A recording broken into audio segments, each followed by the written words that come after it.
Well, that would be the reason why. I probably should have added myself to the stream before I started talking. Well, anyway, guys, so I found this new chat bot that I like, right? And it's going to bring some stuff to the channel that I hope will be fun and entertaining for you guys. And something that'll just lighten up the mood since we deal with such heavy stuff. You know, these cases, sometimes they can really get to you. Um, so every time you're in the chat, hey, Smooth, how you doing? So every time that you're in the chat and you're participating, you get points. You get loyalty points. Now, eventually, once people start racking up some points, there's a shop feature where you can buy things with your points in the live. Like you might spend 1,000 points and buy an ice bucket challenge. So I got to do a video or a live doing the ice bucket challenge, or maybe something like I'll do a live with a pickle taped to my forehead. You know, something like that. Just something to kind of bring a little lighter mood so that we're not so weighed down with the heaviness of the things that we see and hear in these cases. So you get 5 points for every 5 minutes that you're in the chat just watching. And I think you get extra points. Look, that is Battissimo. Well, guys, meet Battissimo, the new chat bot. But Battissimo is like way ahead because that should have been said at like 55 minutes into the live so that I remember to, hey, you've been talking for an hour, girl, shut up. So Battissimo got its timing off. But anyway, yeah, so that's going to be something that we're going to do. Also, there's a thing called a dine, Dyne. And so the bot might say that somebody found a dime. And when it says that you found a dime, that's some kind of like game, like a mini game. What you have to do is you type exclamation point start, and you have to like use your 10 keypad to unencrypt the dime, and you might get 30 points, you might get 300 points. It's just like an Easter egg type thing. I haven't quite figured it out myself because I haven't actually done it. I haven't gotten a dime, so I don't know what to do with it. We're gonna find out together. All right, so I saw something about the boys today in a lawsuit. There's kind of an update. It's not really directly about the boys. Like they haven't been found, unfortunately, and apparently Jackie and Giselle don't plan on telling us where they are. But there is another update coming from the boys' biological family. First, and I know probably everybody has already seen this, but just for those who have not seen it yet, I'm going to put this information out there about Harmony Montgomery's dad and his lawyers.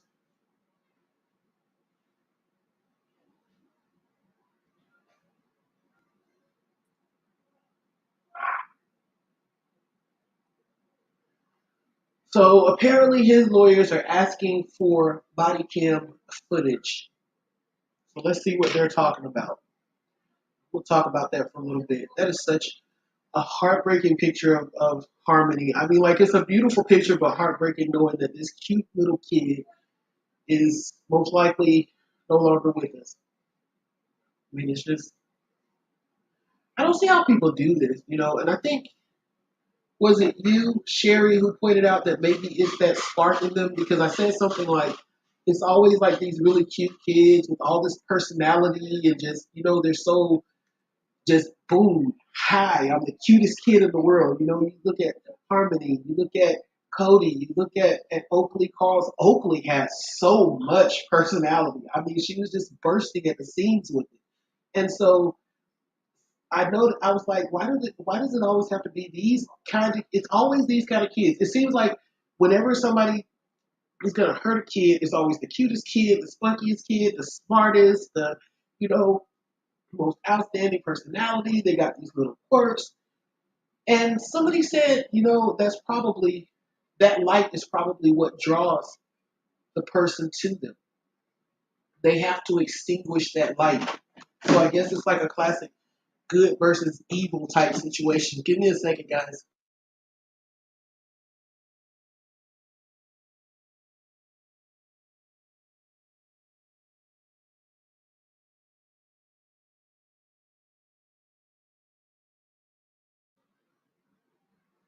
All right. But yeah, so Harmony, Manchester, New Hampshire. Lawyers for the father of a New Hampshire girl who disappeared in 2019 at age 5 have asked a judge to order the state attorney general's office to provide body cam footage from his interaction with police. Adam Montgomery has been in jail since January on several charges, including a second-degree assault charge alleging that he struck his daughter, Harmony Montgomery, in the face in July 2019. He's pleaded not guilty. His lawyers, in a motion filed Friday, requested the police body camera footage from Adam Montgomery's interactions with police on December 31st, 2021 and January 2nd. The lawyer said the request falls under state rules of criminal procedure as it will consist of statements by witnesses such as police officers and therefore must be provided within 45 calendar days of the entry of a not guilty plea. Mr. Montgomery entered his not guilty plea on January 4th, 2022. So it's been more than 45 days. When is this article dated? 9 hours ago? This is old news though, because this actually came out last week. The Attorney General's office is aware of the filing and will respond appropriately in court, a spokesperson said Monday. The police, the office has 10 days to respond. Adam Montgomery had custody of Harmony, who was last seen in late 2019, but authorities didn't know she was missing until last year. Montgomery told police that he brought Harmony to be with his mother in Massachusetts around Thanksgiving 2019. Police are still searching for Harmony, and they have received hundreds of tips. They searched a former residence of Adam Montgomery's last week. Police are offering $150,000 for information that will lead them to the missing child. So there is still a $150,000 reward out there for someone who can just help them find Harmony, however that may be. So I'm interested to know what exactly it is that they're looking for in that body cam footage. Like, are they trying to I don't know, because I don't think this can be a case where they're trying to say, well, there's Harmony on the body cam footage. You know what I'm saying? She's not beaten or battered or bruised. Because we know that she was missing for like a year or over a year at that point. I just can't get past the fact that police were called about him beating on this child way back in July of 2019 and nothing was done. The uncle said that she had a black eye at the time that the police came out there. And they accepted the excuse that she got the black eye from, what did they say, playing with her siblings? That one of her siblings had hit her with a toy or something. And so it frustrates me because when you look at this situation, has something been done at that point? Even if it was just a call in protective services, we might not be looking for Harmony right now. Harmony could well have been happy and living life right along with her brother. So not only did that judge who allowed Adam to get custody and the caseworkers who don't seem to know their head from a hole in the wall, all of these people failed her, and then the police failed her. I put a lot of blame on the police in this situation because they were right there, front line, in the middle of whatever was going on at the moment. Caseworkers come out, but they have to be called, and then there's a process, and they might come out the same day in certain situations. It could be days or weeks or whatever before they actually come out to see it. But these police were right there in the presence of both Harmony, her parents, her uncle, whoever it was, whatever it was. They were right there. They even saw the bruises on this child, and yet nothing was done. So that's just crazy. Oh, you got a dime.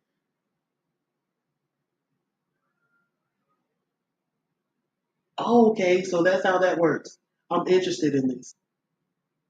Remove the symbols and give me the number 7, 13, 11, 9. and we'll see how many points you get.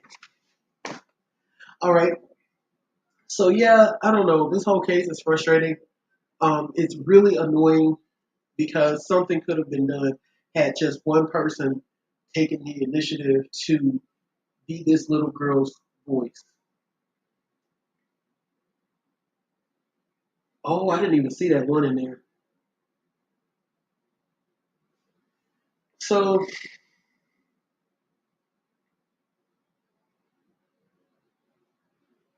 1 point. Aw. Oh, because it took 40 seconds to do it. So I guess it's based on the time that it takes for you to do it. Um, I don't know, man. Harmony's case is so just.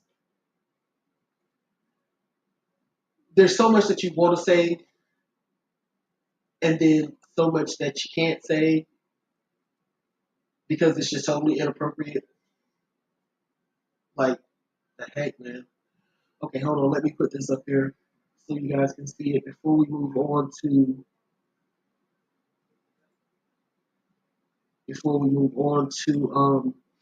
the boys. Oh, now Streamlabs is trying to. They got that. You know what? It must be timing like however many minutes it is that I've been streaming across the board because that's supposed to come in at 55 minutes. So I think the last stream that I did was like right at about 50 minutes, 48 minutes, something like that. So that might be what it is.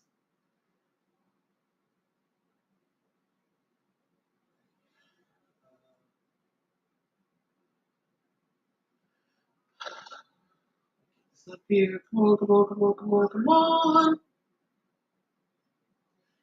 I think I'm gonna like that. It'll be entertaining for the people in chat. It'll definitely kind of take some of the weight off.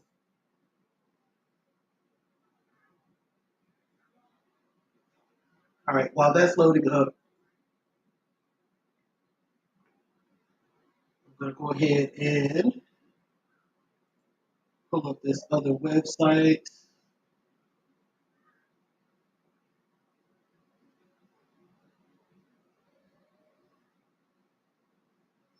And Streamlabs is extremely late.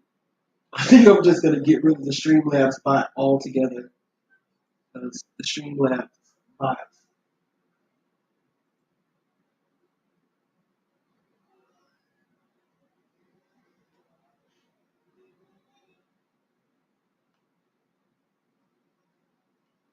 What does that do, Sherry?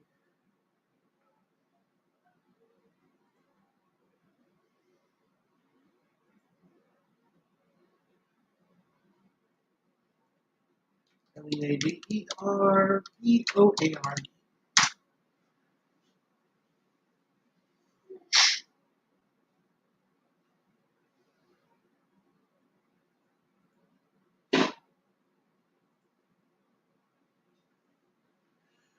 All right.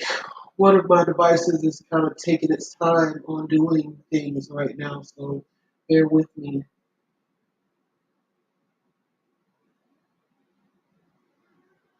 I had a video for you guys, but I was rendering it and the computer shut off, so later on I'll go in and remake the video and post it later. And it's just going to be video from the No Nightbot.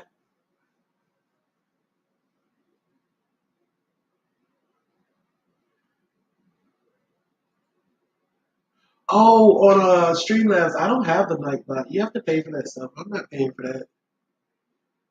I'm not even sure I like the Streamlabs bot too much. It kind of just does its own thing and kicks people out of the chat. And Streamlabs bot is a bully.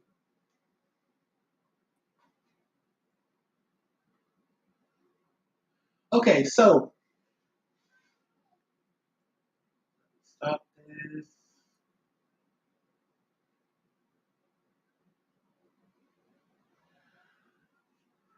Classic and Sincere, also known as Orrin and Orson, their biological mother, grandfather, and grandmother have filed a federal lawsuit against Kern County against the state of California, against the West. Oh, you know all about that. I know nothing about it. Orson West is now sparking. Oh, I'm just learning about that. I was playing around with it, trying to get it to say and do a few things besides kick people out of the chat for no reason. Hmm. All right, so let's just play the video.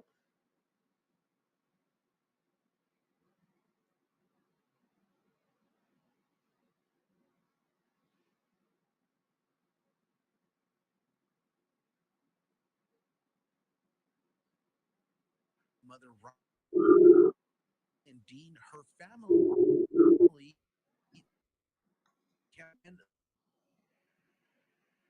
and state created danger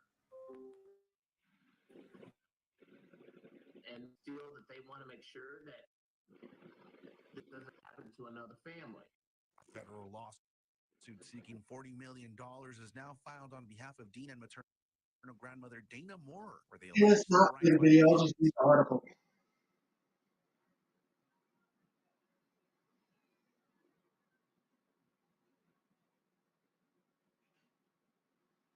Come on.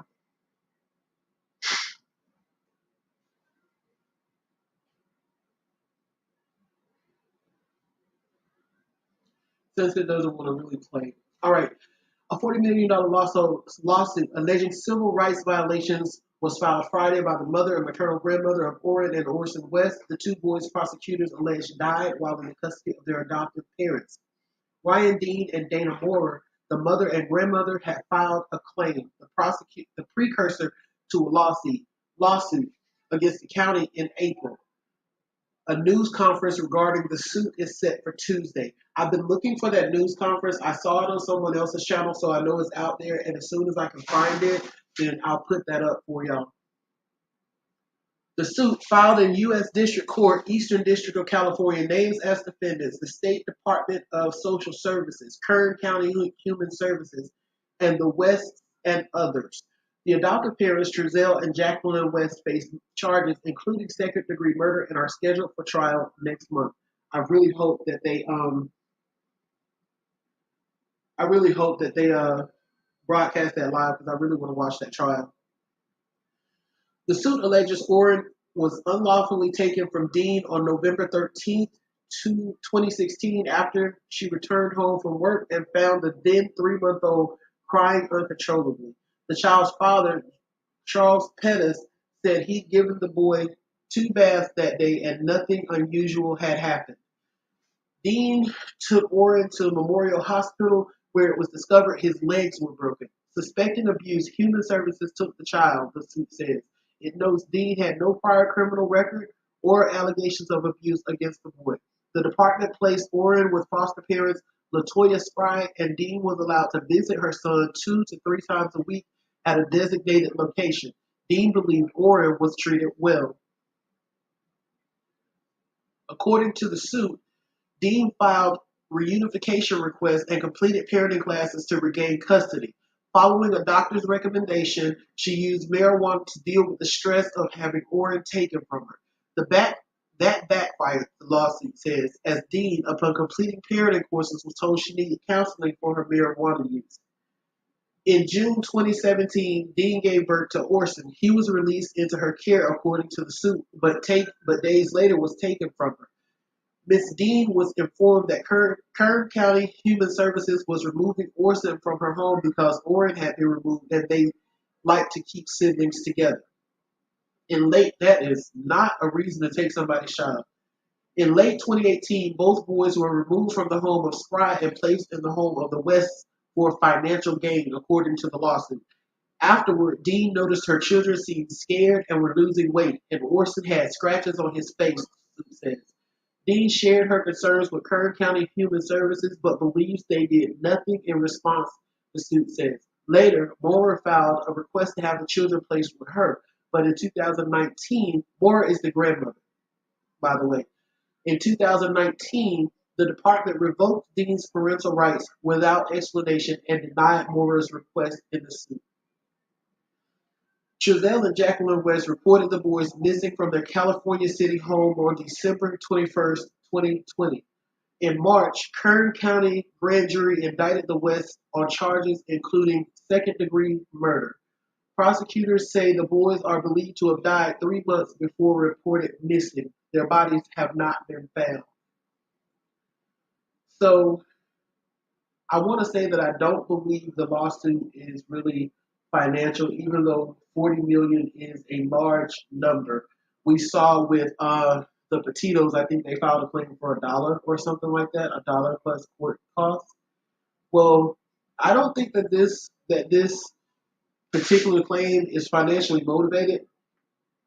Here's the thing: they took her children, right? And if what she's saying is true, then the way that they took her children was just dead wrong. And it's possible that what she's saying is true.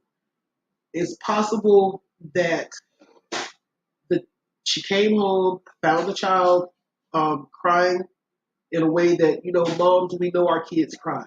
So we know when they cry and something's wrong. We know when babies pretty much have their own language. A mom can tell from a baby's cry whether they're wet, whether they're hungry, whether they're sleepy, or it's something else. I know when my kids cried, a certain cry, and I was like, oh God, this baby got colic. I'm going to be up all night. Or let me go change her diaper so she can be comfortable. So she heard her baby crying in a way that told her, you need to go and take care of this issue. You need to find out what's going on. It's something serious. Took him to the hospital. He had broken legs. They came and took the child from her, suspecting abuse. Now, to me, it seems like in a situation like that, they would want to rule out abuse before taking the child, but we know that protective services doesn't always do what they're supposed to do. We know that they go outside the rules, they go outside the box, and they just kind of make it up as they go along. So it's possible that they just took her son and said, hey, you're beating this kid. We've seen that before. So then she goes through and jumps through all these hoops that they set for you because, yes, they set a lot of hoops. They will have you chasing your tail, something that you will never catch. Although I have seen a couple of cats actually catch their tail. But they will have you chasing your tail and jumping through hoops, and then every time you finish jumping through the hoops they said, they will come up with another hoop. Just like she said, after she did everything that they said, then all of a sudden, boom, now you need to take counseling for your marijuana use, even though a doctor prescribed this to you for a valid reason in a state where medical marijuana is permissible. So basically, they wanted her to take counseling because she was using a prescription medication according to prescription. That's like telling somebody you got diabetes, so you need to get counseling because you're insulin dependent, and that might be a problem. Um.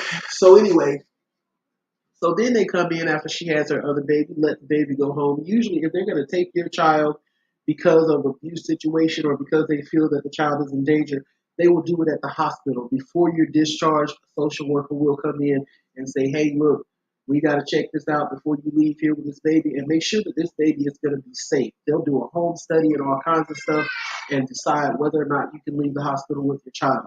So for them to come a week and a half later and say, hey, well, we took your other kid, so we need to take this one too. That does not seem right to me. It doesn't seem like it fits into whatever a protocol should be. I'm sure that they got some kind of loop in there that they'll use to say this is why we could take this other child, even though nothing had happened to this child, even though when we went there, this child was safe and healthy and happy. And of course, a lot of this remains to be seen. Actual documents come out in court. The attorney said that they have asked the state for the file concerning why the second child was removed from the home, even though nothing had occurred. There was no incident with the child. So when those documents come out, we'll be able to see if they choose to publish them. We'll be able to see the official reason that the youngest baby was taking his kid because they took the first kid is not a valid reason. Would you let Bubby in, please, before she has a fit? Baby. Hush, hush, hush, hush, hush. You need some help? Don't cry. Guys, give me a minute. I need to know Gigi.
All right.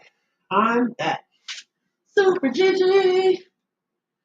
But yeah, so telling someone that we're going to take your kid because we took the other kid cannot possibly be a valid reason for removal unless there was a clear and present danger.